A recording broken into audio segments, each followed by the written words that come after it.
Welcome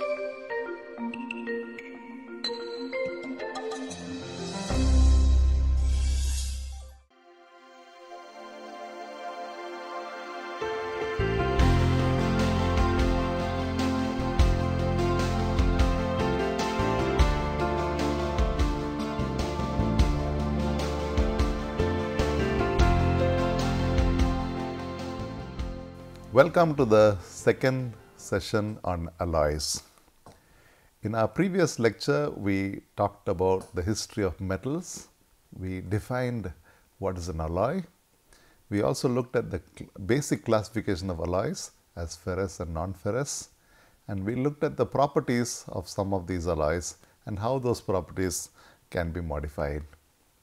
In this session, we will talk about steel, which is also an alloy of iron and carbon primarily.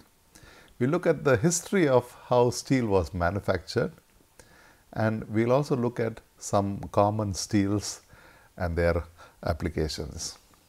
As you know, steel is also an alloy with carbon being the key content, and the carbon content can vary anywhere from 0.05 to 2%. So that means any alloy with less than 0.005 carbon we call as pure iron, and cast iron have carbon content varying from 2 to 4 weight%. Wrought iron, which is also a common form of iron which is used for several applications, has 1 to 3 weight% of slag in the form of particles elongated within the material. And this is more rust resistant than steel and even welds better.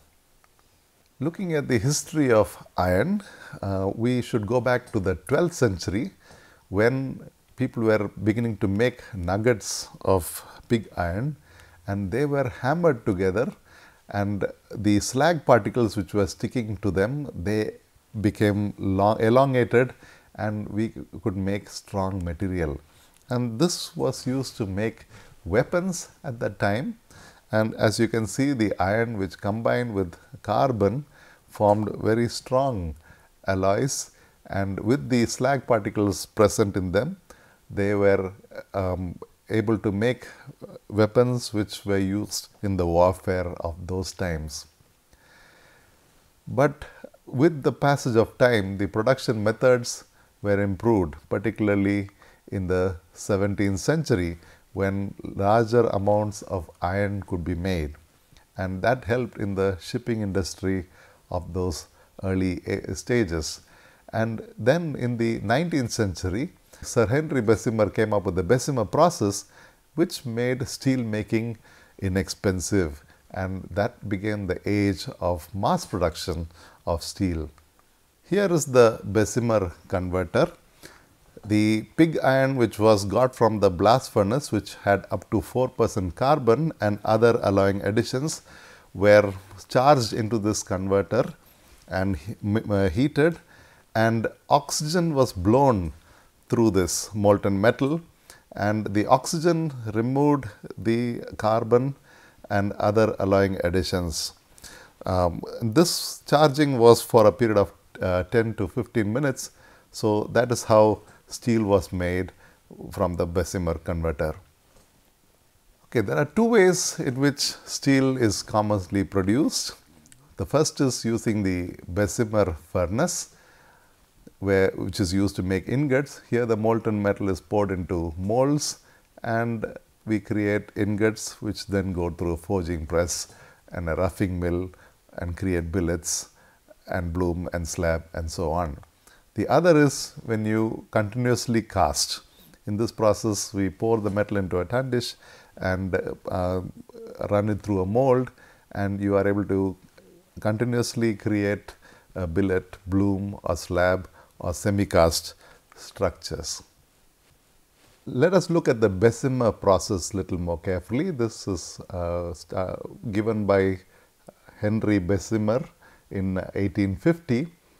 This takes pig iron with high carbon content from the blast furnace and removes carbon.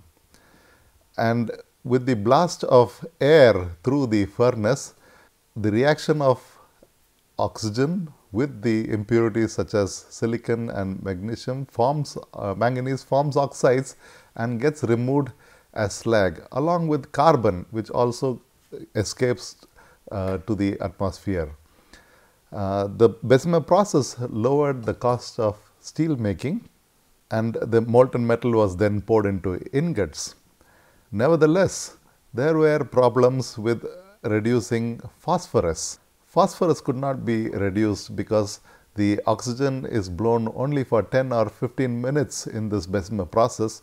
So, the steel had large phosphorus content, which further reduced the properties. Also, you could not add scrap because this also added further phosphorus content, and depending on the types of ores used. So, the cost of ores with less phosphorus content became very expensive over the period of time. And therefore, in 1968, this Linz and Donowitz came up with the basic oxygen process, and in this process the oxygen was blown using lances, and there was better control of the composition, including phosphorus content. Another approach is using the electric arc furnace, which also helped you to refine the composition to very close with very close control to what you desired. So, here this diagram gives a list of various forms of ingots which can be made, and the shapes which can be made while using the continuous caster. So, here is a continuous caster. So, the metal comes through and you can cut them into different shapes depending upon the original mold which is used here, either as round or square or slab or plates, and they can then go through subsequent processes where you are able to shape them either as bars or rods or tube rounds, rails, and other flat which may be required for different applications.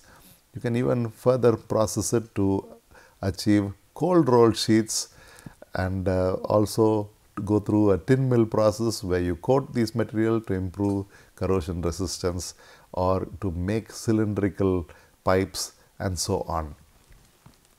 So, here again we are able to see the whole spectrum of the steel products which you have available in the industry.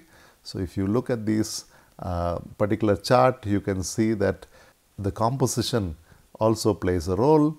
Okay, you can depending upon the carbon content, okay, we can make several semi-finished products which can be easily transported. You can also have rolled structures. You can have carbon steel pipes and tubings and so forth, and you can have also sheets, and you can have the strip steel. You can have these tin products where we can coat these materials to improve corrosion resistance, or you can go for wire and rods, and also go for stainless and heat resistant steels. Here we can also go for tool steels and go for electrical sheets for transformer applications and so forth, and also for railway track materials, railway wheels and axles. Coming to continuous casting. So, what is the advantage of continuous casting? While you cast directly, you overcome the ingot related difficulties where we have to transport the material, where the compositions can change.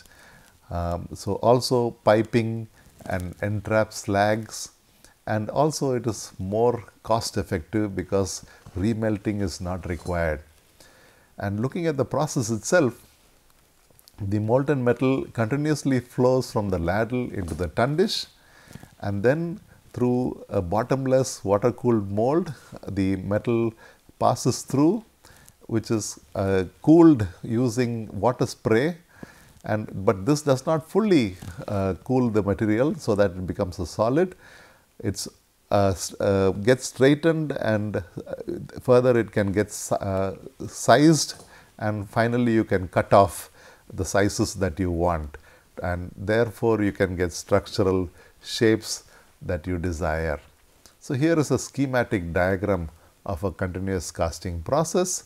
So you can see the molten metal brought in the ladle, and you have the tun dish into which the metal is poured through a bottom plug, and this from the tun dish flows into the mold, which is open at the bottom, and you have the cooling spray arrangement and also these rollers.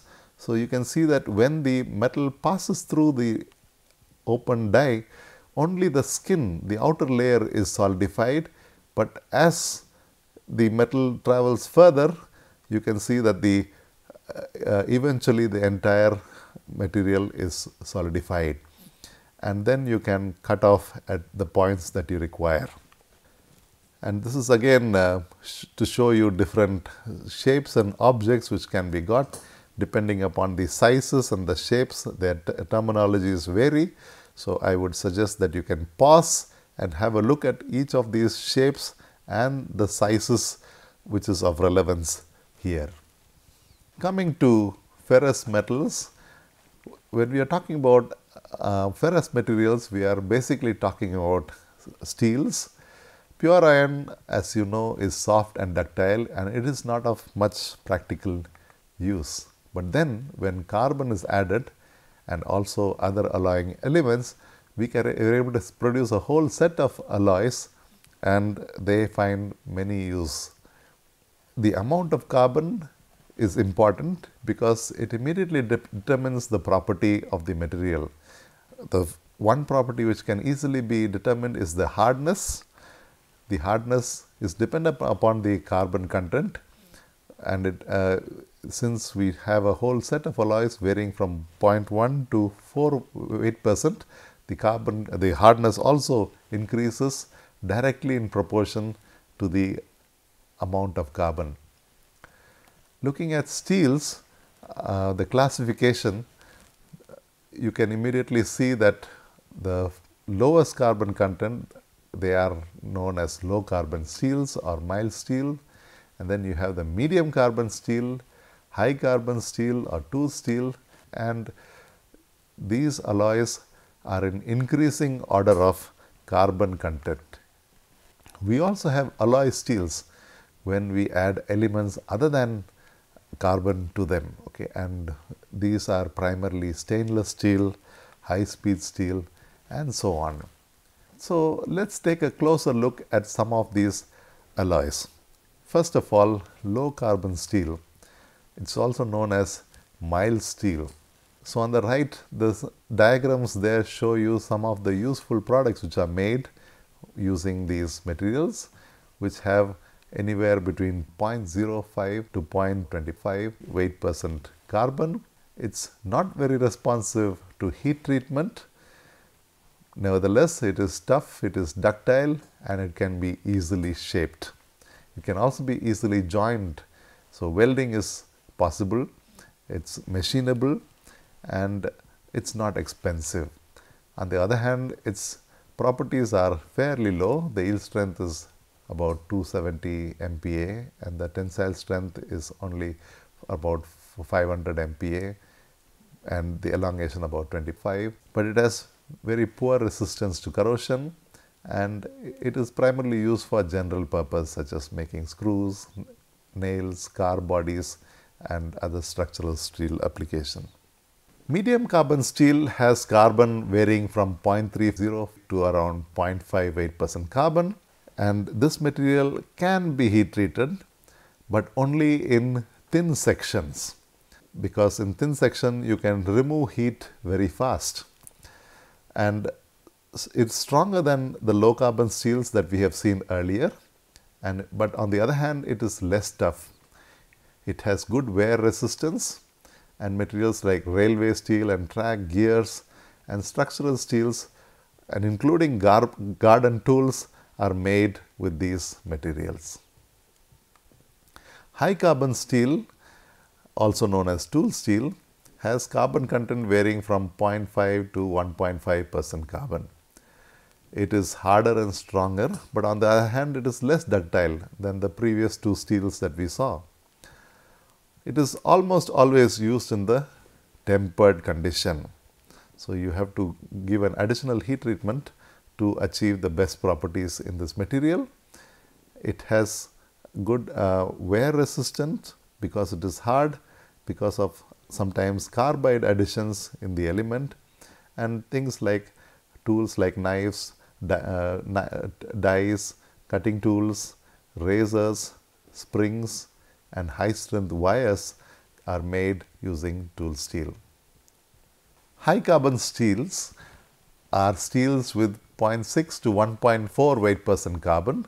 They are harder and stronger and less ductile of all the steels which we have seen so far.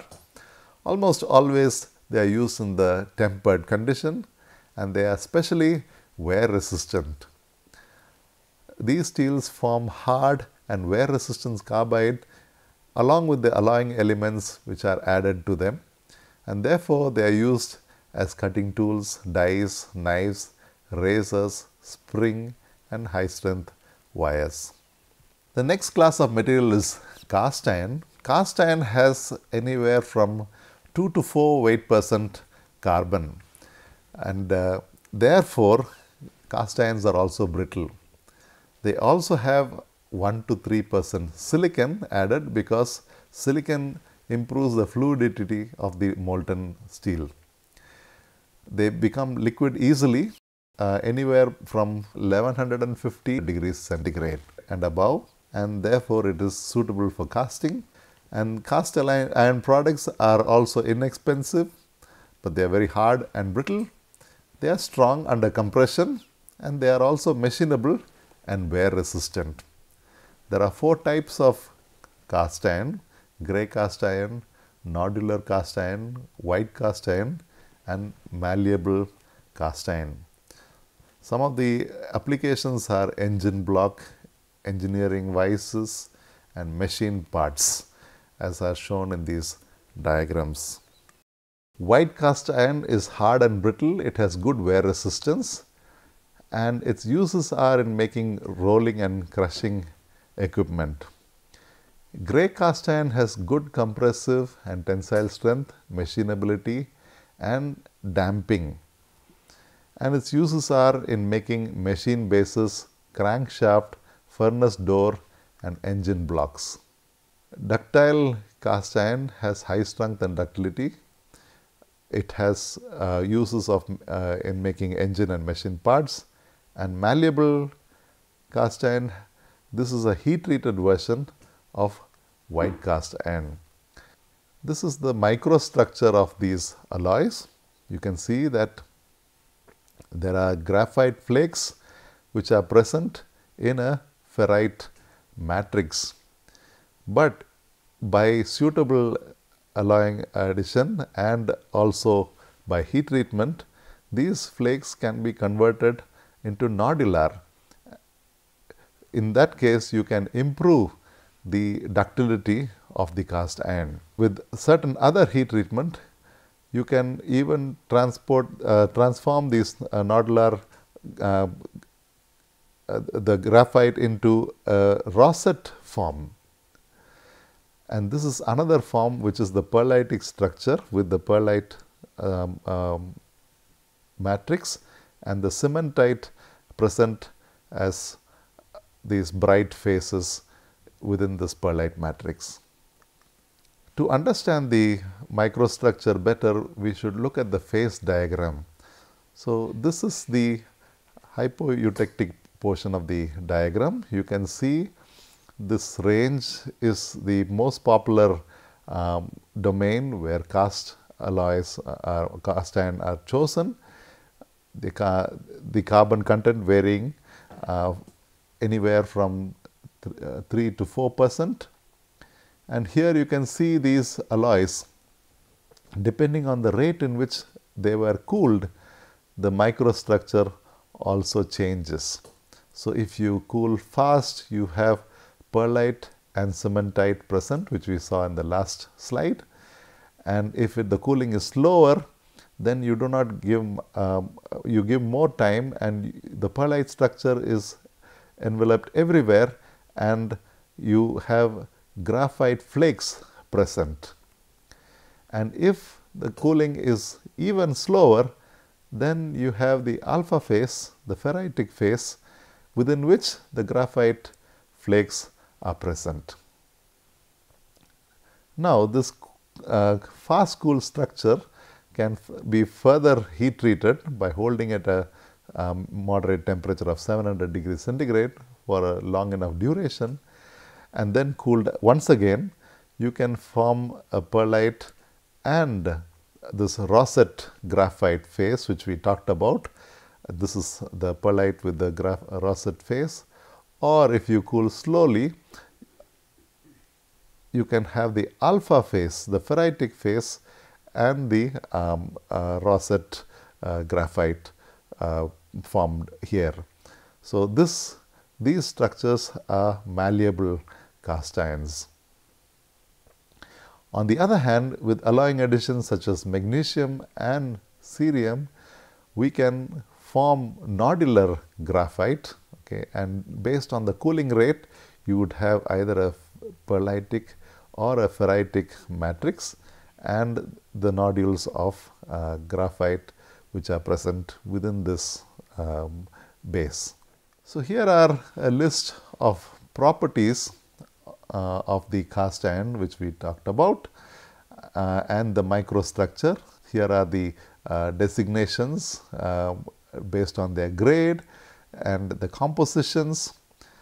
You can see that these compositions, there is a substantial amount of silicon present, close to anywhere close to 3%, and the microstructure which develops and the mechanical properties which are achieved for grey cast iron and for this nodular cast iron and for malleable iron.